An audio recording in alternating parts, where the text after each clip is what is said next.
Saya pulang dari Sumba kemarin ada sukacita yang luar biasa karena Elvi, tahu Elvi yang dulu pertama kali saya pergi ke Pokuatu, aduh kasihan sekali anaknya, ya kan? Yang pernah ke Pokuatu ketemu Elvi, saya baru ketemu gambarnya dia. Ini apa namanya? Air apa namanya? Ingus, meleleh sana kemari, kakinya rambutnya merah. Bajunya compang-camping. Saudara ketemu Elvi sekarang, saudara pangling. Dia cantik sekali. Dan sudah bisa berdoa. Sudah bisa mimpin pujian. Saudara, kasih itu mengubah. Maka saya mau mengatakan ini, bagi Anda semuanya yang belum sampai di titik ini, tolong percepat langkah saudara. Kalau kemarin melayani dengan motivasi duit, melayani dengan motivasi kedudukan, jabatan, pangkat, ketenaran, bertobat. Bertobat, saudara. Rasul Paulus mengingatkan kepada kita, apapun yang kamu lakukan, lakukanlah dengan kasih. Kenapa? Karena kadang-kadang apa yang Anda lakukan tidak dapat imbalan. Supaya tidak pulang dengan kekecewaan, lakukanlah dengan kasih. Kalau saudara sudah mendapatkan rasa puas karena orang bertobat melalui pelayanan, kok kemudian pulang disertai beras, ketela pohon, bahkan kemarin waktu mengunjungi si Yona, pulang dikasih 2 ayam. Saudara-saudara, ada sukacita tersendiri. Tetapi yang paling utama, everything you do, do it with love. Amin. Haleluya. Coba terapkan dalam hidup saudara-saudara tiap hari. Oh, hidup saudara akan jadi beda. Hidup ini akan jadi berbeda kalau apapun yang kita lakukan dengan kasih. Nah, waspadai dengan motivasi-motivasi yang lain. Karena itu bikin kesulitan dalam hidup saudara. Dikit-dikit perhitungan uang. Dikit-dikit perhitungan uang. Ini saya mau kasih tahu, kita ini lagi melakukan bedah gereja, menolong panti. Masih ada orang yang manfaatkan. Mereka tidak tahu hati kita ini mau menolong. Mau membetulkan itu seng dengan seling sudah belum apa-apa, ongkosnya 25 juta. Duitnya aja hanya 25 juta untuk membetulkan itu. Ada orang yang pikir, ini Ibu Deborah yang kasih tahu kan. Karena mereka lihat Mercy peduli. Dan bangun gereja di mana-mana. Jadi Mercy Indonesia Panti di Waikro itu kaya raya. Karena mereka pikir kita bangun. Sehingga saya harus membuat penjelasan hari Minggu yang lalu di gereja. Waktu saya khotbah di Sumba. Yang sebenarnya seperti ini. Kita ini bisa melakukan ini karena ada tangan-tangan yang tidak terlihat yang membantu kita. Jangan malah kalau Mercy mau beli harganya dinaikkan karena pikirnya Mercy punya banyak duit. Memang kaget juga beli TV langsung 2. Beli kasur langsung 20. Tapi mereka tidak tahu bahwa uang yang dipakai itu uang kasih.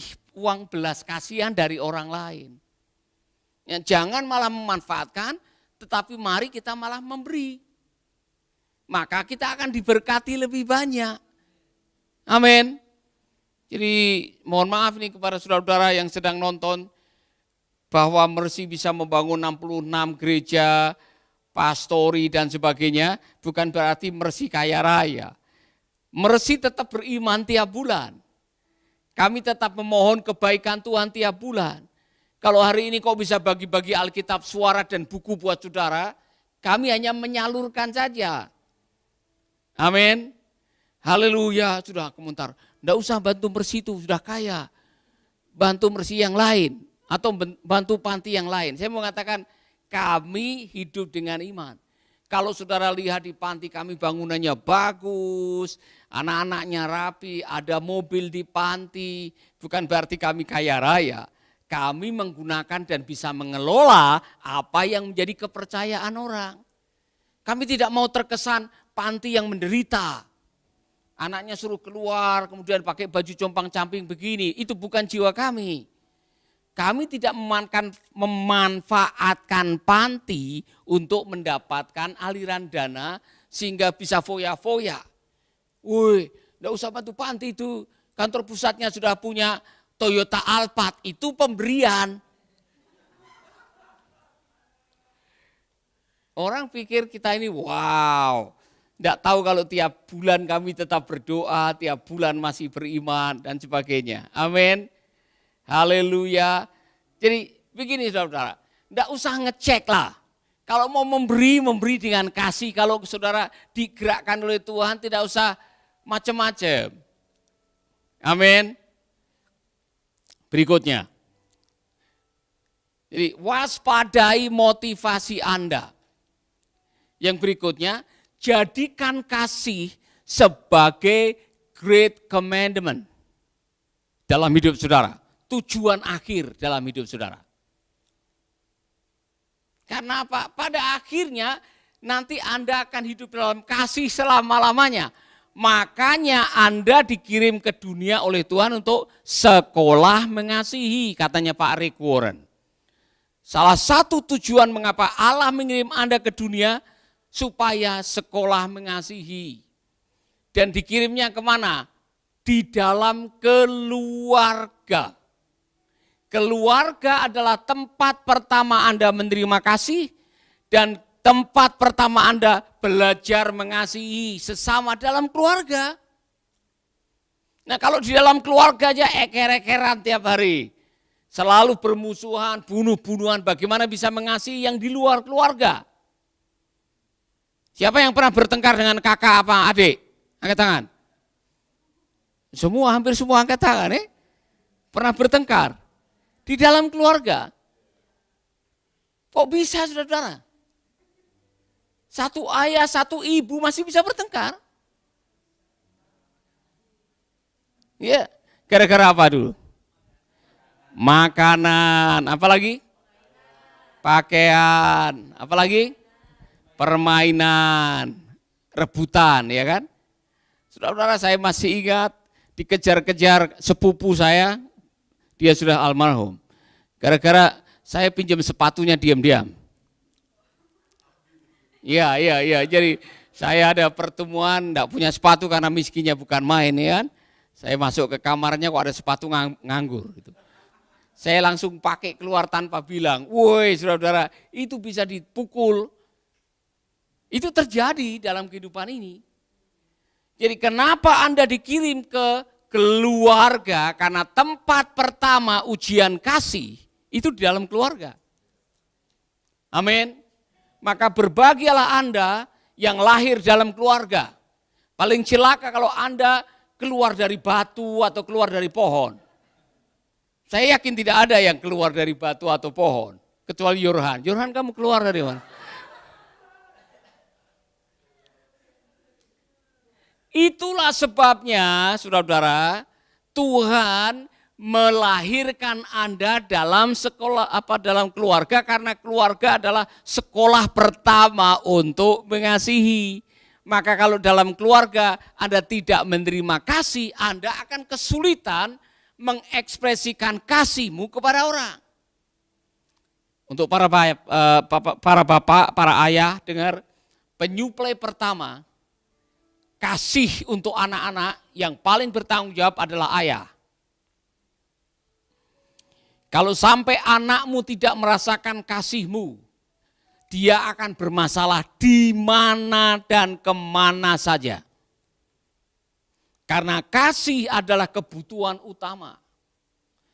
Saudara-saudara, ketika seorang anak tidak mendapatkan kasih, dia akan kesulitan mengasihi Bapa di surga dan akan kesulitan mengasihi sesama karena dia bingung untuk mengasihi dirinya sendiri.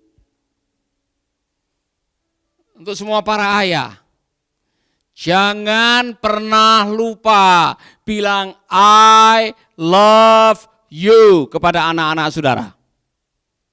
Apa tadi? Mulai sekarang bilang I love you. Siapa yang dekat dengan ayah? Angkat tangan. Mengapa Anda dekat dengan ayah? Kapan terakhir kali dipeluk ayah dan ayah membisikkan kata-kata I love you? Ya, tahun lalu. Walaupun udah besar begini, masih dibisikin I love you. Dan masih merasakan betapa indahnya dikasih I love you oleh ayah. Ya kan?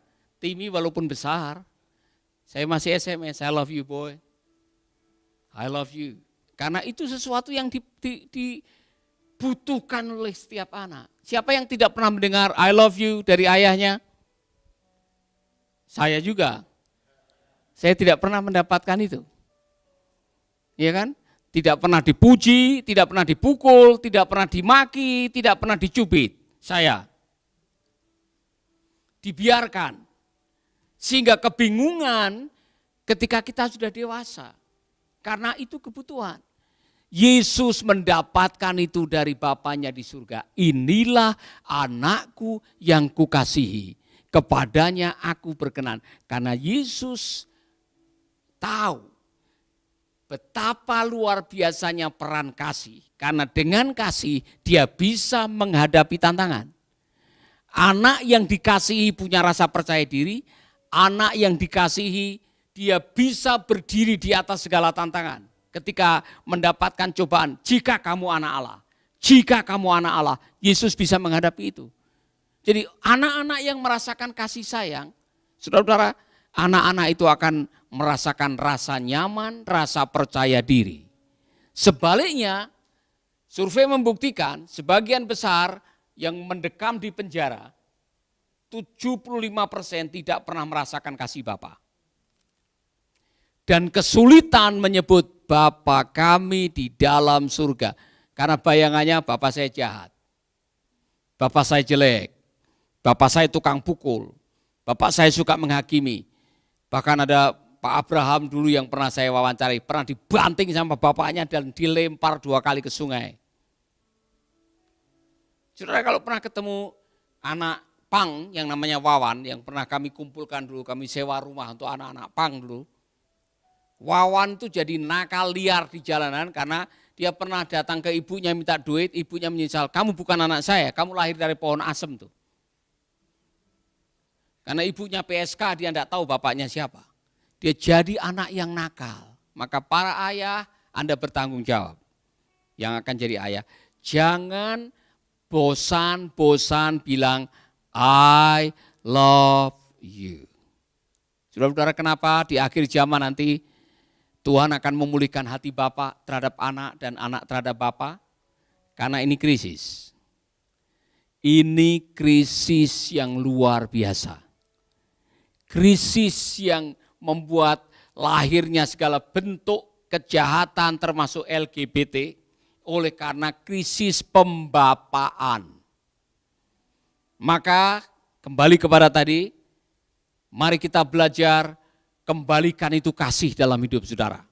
Yang pernah mengalami krisis kasih sayang, saudara-saudara, Anda bisa datang di hadapan Bapa dan mengatakan kasih dari surga memenuhi tempat ini. Sirami dirimu dengan kasih Allah. Karena kalau Anda tidak mengasihi Allah dan dikasihi Allah, Anda kesulitan mengasihi orang lain. Tidak mungkin Anda bisa memberikan kasih kepada orang kalau Anda tidak punya kasih.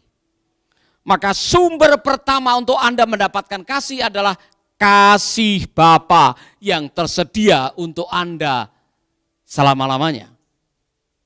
Amin. Amin. Haleluya. Dan saya mau mengatakan ini saudara, sampai di titik ini. Kalau saudara sudah tahu cara terbaik untuk Anda bisa merasakan kasih, datang di kaki Tuhan. Dan Yesus sudah memberikan contoh, tidak ada seorang sahabat yang rela memberikan nyawanya, kecuali dia betul-betul mengasihi. Yesus mati di kayu salib karena mengasihi saudara. Dan Anda bisa merasakan kasih Kristus. Kasih itu yang akan memulihkan. Kasih itu yang akan menyembuhkan. Kasih itu yang akan membebaskan. Kasih itu yang akan membahagiakan. Kasih itu yang akan menolong saudara bisa mengasihi orang lain. Anda semua, ini saya harap saudara sampai di titik ini. Ketika saudara dibilang, mengapa kamu melakukan ini? Karena kasih Tuhan. Mengapa kamu mengerjakan ini? Karena kasih Tuhan. Mengapa kamu rela memberi? Karena kasih Tuhan. Saudara-saudara, saya tutup dengan kesaksian ini. Saya nonton film His Only Son. Nanti anak-anak SPPT bisa nonton di sini. His Only Son ada di YouTube. Tonton itu karena apa? Saudara-saudara, mengapa Abraham jalan 3 hari dengan membawa anak dan pembantunya untuk diam-diam, dia masih tidak menyampaikan kepada Ishak sampai di puncak pada waktu Ishak diikat tangannya, baru dia tahu. Kenapa dia rela mengorbankan anaknya? Karena dia mengasihi Allah. Waktu saya nonton itu saudara tidak gampang. Anak yang ditunggu-tunggu 25 tahun. Setelah dia besar remaja harus dikorbankan. Karena itu ujian ketaatan, ujian kasih kepada Tuhan. Orang yang tahu bahwa hidup ini untuk mengasihi, dia tidak akan kesulitan mendapatkan kebahagiaan. Orang yang tahu bahwa hidup ini mengasihi, dia tidak akan kesulitan mencari makna hidup. Untuk apa Anda punya segalanya kalau tidak punya kasih? Untuk apa Anda terkenal kalau tidak punya kasih? Untuk apa Anda dibilang dermawan paling hebat di dunia kalau tidak punya kasih? Untuk apa Anda melakukan ritual gerejawi kalau tidak punya kasih? Ujung-ujungnya hanya ada satu yang membuat hidup Anda bahagia dan bermakna. Kasih.